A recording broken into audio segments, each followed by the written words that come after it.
आज की वीडियो में हम लोग बात करेंगे लीगल हेयर और लीगल रिप्रेजेंटेटिव के बारे में, दोनों के बीच में डिफरेंस क्या है और दोनों कहाँ पे यूज़ होते हैं। इसके पहले वाले वीडियो में हमने बात किया था कि लीगल हेयर सर्टिफिकेट क्या होता है और सक्सेशन सर्टिफिकेट क्या होता है और दोनों का काम कहाँ पे होता है, दोनों का यूज़ कहाँ पे होता है। जैसे मैंने आपको कल बताया था कि लीगल हेयर सर्टिफिकेट कुछ पर्टिकुलर जगहों पे काम आता है। जैसे समझ लो, मैंने कल बताया था कि मिस्टर ए हैं, उनकी डेथ हो गई, तो मिस्टर ए के डेथ के बाद उनके जो लीगल हेयर्स होंगे, जैसे उनकी विडो होएगी, उनके चिल्ड्रन होंगे, उनकी मदर होगी, ये सब उनके लीगल हेयर हैं। अब इनको अगर समझ लो मिस्टर ए जो हैं उन्होंने कोई LIC का पॉलिसी लिया हुआ है। अब LIC का पॉलिसी हो गया मैच्योर। अब LIC का पॉलिसी मैच्योर होने के बाद में, मैच्योर होने के पहले उनकी डेथ हो चुकी थी, तो अब जो मैच्योर हो गया, वो जो पॉलिसी उनको लेना है, उसमें से जो पैसे आए वो लेना है उनको, जो उनके लीगल हेयर्स हैं, तो उनको क्या करना पड़ेगा। तो जब आप वो लेने जाएंगे कि लाइक इनके लीगल हेयर, अभी इनके हेयर्स जो हैं मिस्टर ए के, वो हम ही हैं, तो वो कैसे बताएंगे। वो बताने के लिए उनको लेके जाना पड़ेगा लीगल हेयर सर्टिफिकेट। वहाँ पे काम आता है लीगल हेयर सर्टिफिकेट। वहाँ पे वो बोलेंगे कि इनके हेयर्स आप ही हो, ये बताओ मुझे। तो वो आप प्रूफ कैसे करोगे, वो आप सर्टिफिकेट के थ्रू प्रूफ करोगे कि मैं ही हूँ इनका हेयर।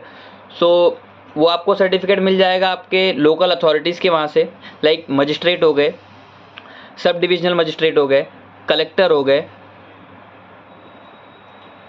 एडिशनल डिस्ट्रिक्ट कलेक्टर हो गए। ये जो सारी अथॉरिटीज़ है, ये सब लोकल अथॉरिटीज़ है। ये सब अथॉरिटीज़ आपके आसपास में होंगी, आप यहाँ से आपको लीगल हेयर सर्टिफिकेट मिल जाएगा। यूजुअली लोग कलेक्टर ऑफिस से ही जाके सर्टिफिकेट ले लेते हैं, लीगल हेयर सर्टिफिकेट ले लेते हैं, और जहाँ पे भी देना होता है, जहाँ पे भी ज़रूरत होती है वो कर लेते हैं। लाइक एग्जांपल के लिए बताता हूँ कि सर्विस बेनिफिट कुछ होता है। सर्विस बेनिफिट यानी इसके पहले वाले वीडियो में बताया हुआ है, सर्विस बेनिफिट होता है तो ले लेते हैं, ग्रेच्युटी होता है, प्रोविडेंट फंड होता है, ये सब जगहों पे लीगल हेयर सर्टिफिकेट का यूज़ होता है।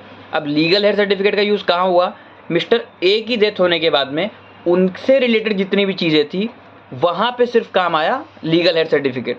अब लीगल रिप्रेजेंटेटिव क्या होता है, मैं उसके बारे में आपको बताता हूँ। अब लीगल रिप्रेजेंटेटिव कई तरीके से होते हैं।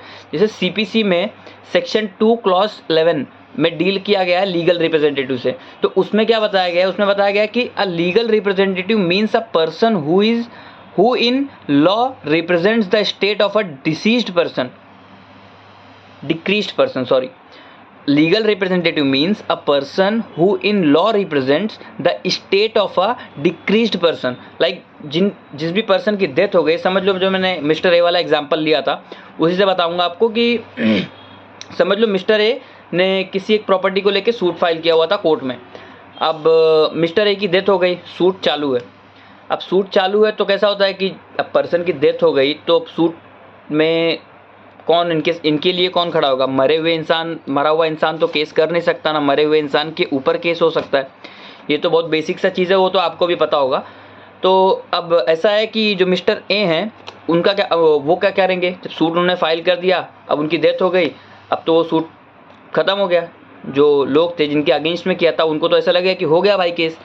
तो ऐसे नहीं है, इसमें दिया हुआ है कि जैसे मैंने लीगल हेयर बताया, ऐसे लीगल रिप्रेजेंटेटिव भी तो हो सकते हैं कि लाइक समझ लो मिस्टर ए की डेथ हो गई तो उनके रिप्रेजेंटेटिव थे उनके बच्चे थे। मिस्टर ए का लड़का था मिस्टर बी, तो मिस्टर बी ने क्या बोला कि मेरे डैडी का था ना मैटर, तो अब ये मैटर मैं देखूंगा और जो कुछ भी होएगा मैं करूंगा इसमें मैटर में।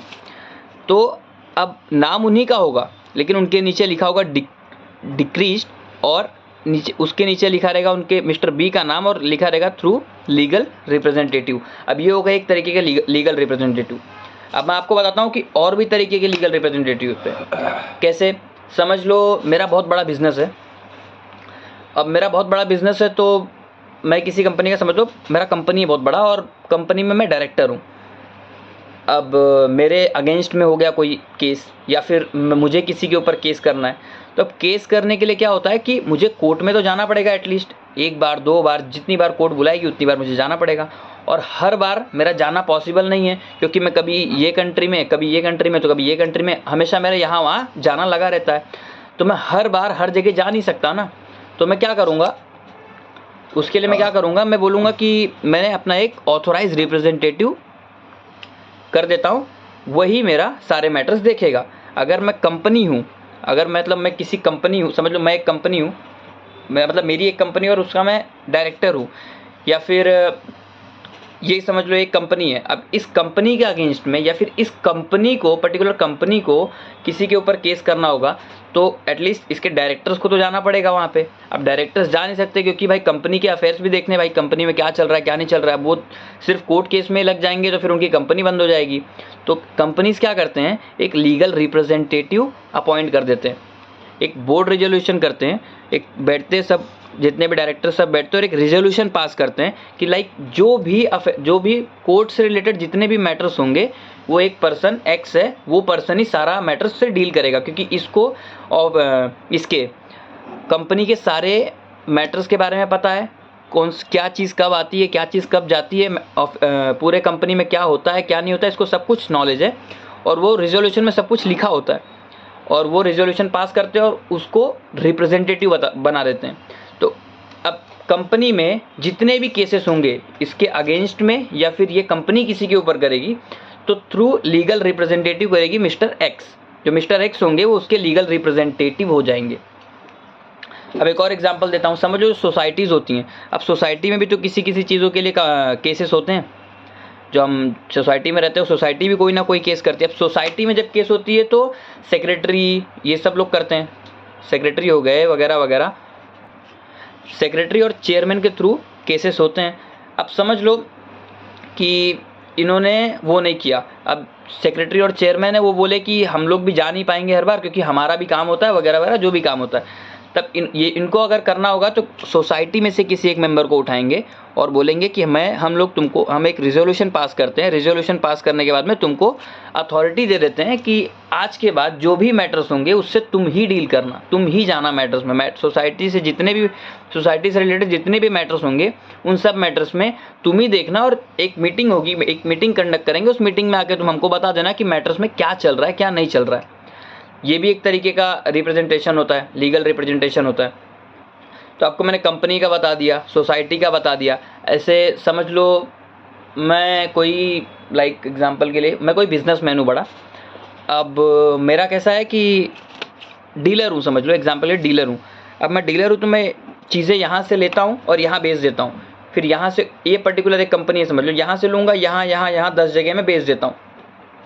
अब मुझे क्या करना होता है, जब मुझे सामान आया तो मुझे पेमेंट करना होता है, तो मैं पेमेंट है ना चेक से करता हूँ। पेमेंट मैंने चेक से कर दिया। अब मैंने 10 जगहों पे मैं इसको पे वो किया, क्या बोलते हैं इसको, मैंने क्या बोलते हैं इसको, चेक दिया। और उसके बाद में फिर यहाँ पे जो लोग थे, अब इनको भी तो मैंने वो सामान दिया हुआ है जो बाकी मैं डिस्ट्रीब्यूट करता हूँ आगे, होलसेलर हूँ अगर मैं, तो बाकी जो भी डिस्ट्रीब्यूट किया। अब वहाँ से मुझे चेक आते हैं। अब चेक आने के बाद में 2-4 चेक मेरे बाउंस हो जाते हैं, कुछ चेक बाउंस हो जाते हैं, कुछ जो मुझे मिलते हैं वो बाउंस हो जाते हैं। तो अब ऐसा हो गया कि भाई मेरे भी तो कुछ केसेस होंगे, मैं भी कुछ केस कर रहा हूँ, कुछ मैं भी यहाँ वहाँ नोटिस भेज रहा हूँ, लेकिन मैं सब जगह अवेलेबल नहीं रह सकता क्योंकि मुझे मेरा काम भी तो देखना है। मैं काम नहीं देखूँगा तो कमाऊँगा नहीं। तो अब कमाने के लिए मैं क्या करूँगा कि मुझे काम तो मेरा देखना पड़ेगा। इसके लिए मैंने क्या किया, अब मैंने सोचा कि भाई मैं एक पावर ऑफ अटॉर्नी रहता हूँ, मेरे साथ एक मेरा असिस्टेंट रहता है, मैं उसको अटॉर्नी रहता हूँ, पावर ऑफ अटॉर्नी। अब मेरे जितने भी कोर्ट केसेस होंगे वो कोर्ट केसेस से सारा वही डील करेगा। अब मैंने एक through general power of attorney या फिर एक स्पेसिफिक पावर ऑफ अटॉर्नी से मैंने उसको पावर ऑफ अटॉर्नी दे दिया। मैं बोला मुझसे रिलेटेड जितनी भी जगहों पे कोर्ट केस होगा उस जगह पे सब तुम ही चले जाना। तो उसने बोला ठीक है। तो ये भी एक लीगल रिप्रेजेंटेशन हो गया। अब उसका जहाँ जहाँ पे नाम होगा वहाँ पे जिसको उसने पावर ऑफ अटॉर्नी दिया है वो वहाँ पे सिग्नेचर कर सकता है ऑन बिहाफ ऑफ वो उस पर्टिकुलर इंसान के ऊपर जिसने उसको पावर ऑफ अटॉर्नी दिया हुआ है। तो ये एक तरीके का एक लीगल रिप्रेजेंटेशन हो गया। अभी मैं आपको एक चीज़ बताता हूँ कि नॉमिनी और लीगल हेयर में भी कुछ डिफरेंस होता है। बहुत लोगों को लगता है कि जो नॉमिनी होते हैं वही मालिक होते हैं चीज़ों के। अब जैसे समझ लो मैंने एक शेयर खरीदा, एक कंपनी का, किसी कंपनी में शेयर खरीदा। अब तुम शेयर वगैरह खरीदोगे या फिर कुछ भी चीज़ें बाय करोगे, बैंक में कुछ एफडी कराओगे तो उसमें एक नॉमिनी रखना पड़ता है। अब नॉमिनी मतलब क्या, नॉमिनी मतलब लोगों को लगता है कि जिसको नॉमिनी रख दिया वो मालिकाना हक ले लेता है। तो ऐसा नहीं है। समझ लो मैंने एग्जाम्पल बताता हूँ, शेयर तो खरीदा ही, एक मैंने बैंक में एफडी करा ली। ये मिस्टर ए है, इसने एक बैंक में एफडी करा ली। अब एफडी जब कराई इसने तो बैंक वालों ने बोला कि तुम एक नॉमिनी भी रखो। तो जो मिस्टर ए थे उनके दोस्त भी उनके साथ गए थे, मिस्टर बी। तो उन्होंने क्या बोला कि यार अभी तो कोई है नहीं, तो मिस्टर बी को बोला तू ही नॉमिनी बन जा। तो उसने बोला ठीक है। अब जब उसने एफडी करा दिए, एफडी कराने के बाद में जब एफडी मैच्योर हो गई, समझ लो 10 साल की एफडी कराई, और वो 8 साल के बाद डेथ हो गई मिस्टर ए की। अब डेथ हो गई और एफडी जो मैच्योर हुई वो होगी 10 साल के बाद, 2 साल के बाद। तो मिस्टर बी बोले कि अब तो ये जो एफडी कराया था तो मेरा हो गया। तो ऐसे नहीं है। नॉमिनी मतलब होता है, आपको सिंपल मतलब मैं बताऊंगा, नॉमिनी मतलब आप ट्रस्टी समझ सकते हो, और नॉमिनी मतलब आप केयर टेकर समझ सकते हो। केयर टेकर समझता है कि सिर्फ उसका सिर्फ वो जो फंड है या फिर जो वो एफडी है, उस एफडी को सिर्फ तुमको देखभाल करना है। कब तक? जब तक उसके लीगल हेयर्स नहीं मिल जाते। और वो जो एफडी है तुमको जब तुम्हारे हाथ में मिलेगी वो चीज़, उसके बाद में तुमको वो हैंड ओवर कर देना है किसको? मिस्टर ए के लीगल हेयर्स को। तो तुम एक सिर्फ केयर टेकर होते हो अगर तुम नॉमिनी हो कहीं पे, तो तुम मालिक नहीं बन जाते उस चीज़ के। तो नॉमिनी मतलब मालिक नहीं होता है, नॉमिनी मतलब होता है सिर्फ care taker. Care taker in the sense आप ट्रस्टी पकड़ लो, सिर्फ उस चीज़ की देखभाल करनी है। कब तक? जब तक उसके लीगल हेयर्स आ नहीं जाते तुम्हारे पास कि भाई मेरी चीज़ मुझे वापस दे दो। तो लीगल हेयर का मतलब बस इतना ही होता है। लीगल हेयर बोल रहा हूँ, नॉमिनी का मतलब सिर्फ इतना ही होता है। लीगल हेयर मैंने आपको बता दिया, लीगल हेयर कहाँ कहाँ काम आते हैं।